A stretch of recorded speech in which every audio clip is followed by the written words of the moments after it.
Today, we're going to talk about Johnny Eck. Now, you probably know him as the world's most famous half man, but did you know he had a lot of other remarkable talents as well? Stick around. We're going to talk about those today. Check it out.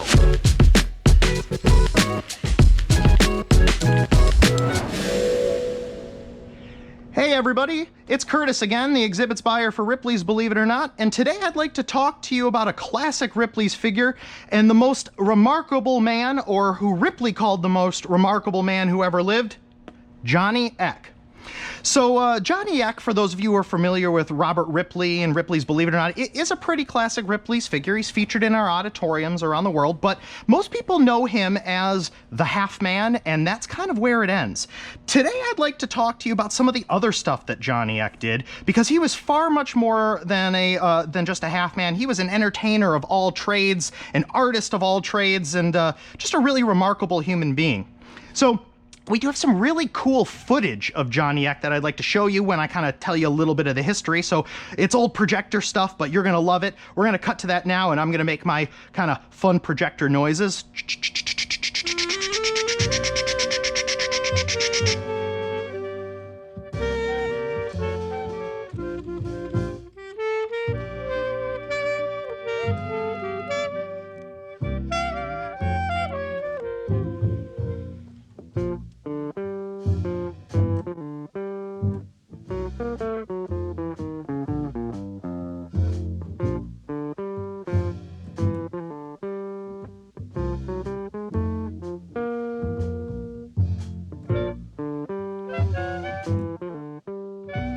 Like I mentioned, Johnny Eck was much more than a half man. He was an entertainer and an artist, and did all sorts of different things. He was born in 1911, and not too many people know that he was actually a twin.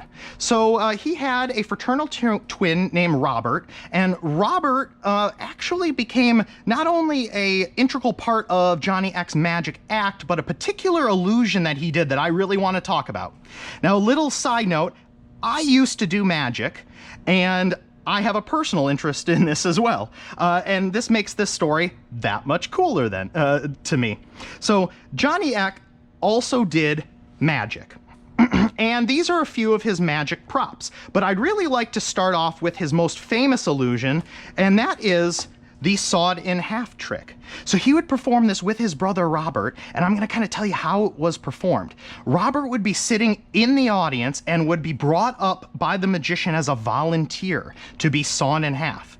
At that point, they would switch, and Johnny Eck would come out with fake legs on. They had a person in the fake legs, and he would lay down on the table and be cut in half.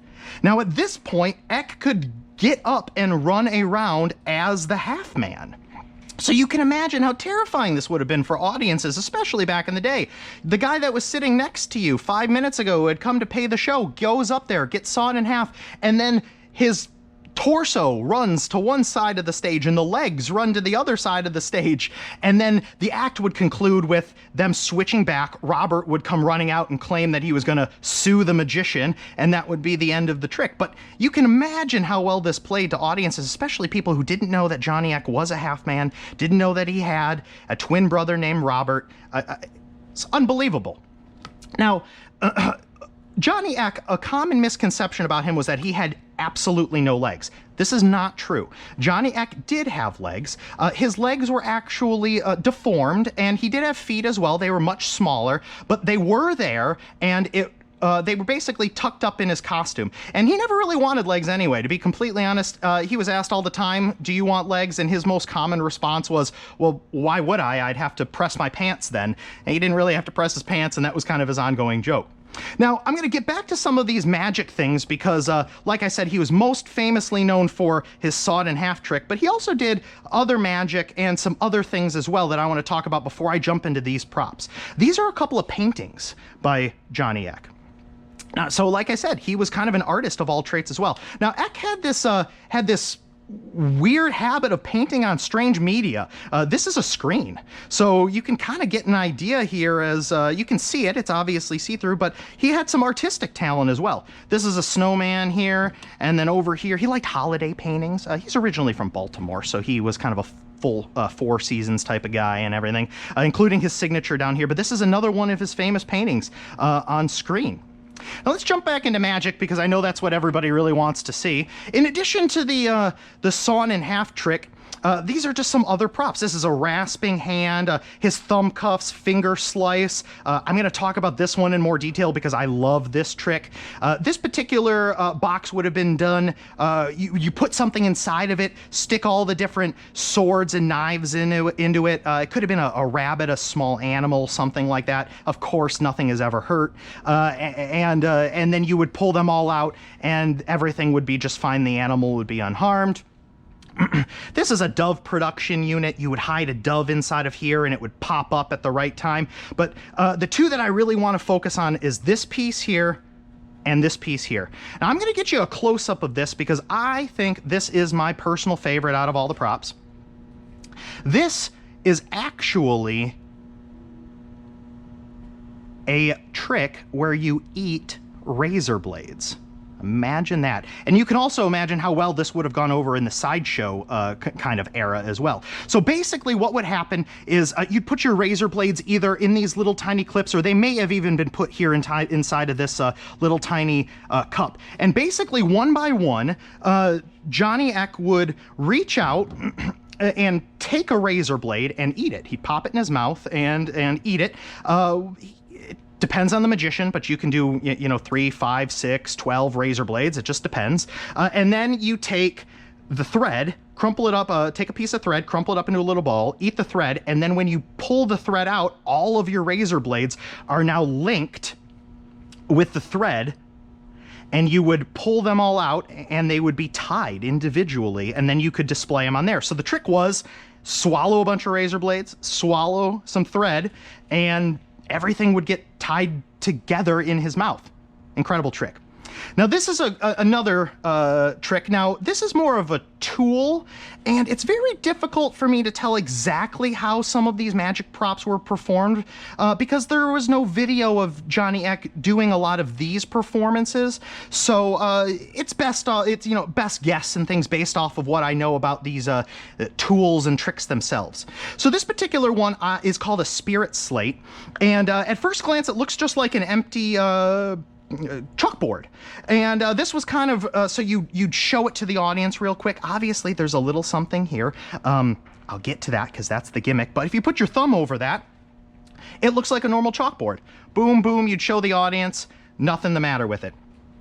How I think this was used is I'm pretty sure Johnny Eck had a couple of books that he would have chosen at random, and then a random page number chosen, and then look at the first word on that page, random page of random book, and using his psychic abilities or talking to the spirits would be able to tell you what that word was, and this is what made it happen and the gimmick.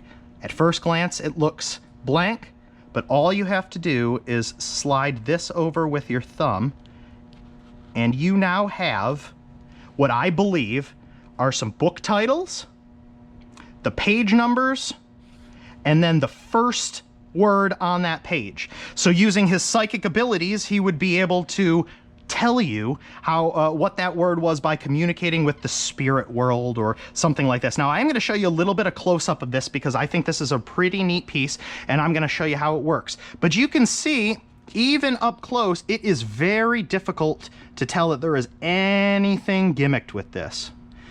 But all you have to do is slide this over, and all of your words, page numbers, letters, and everything become visible.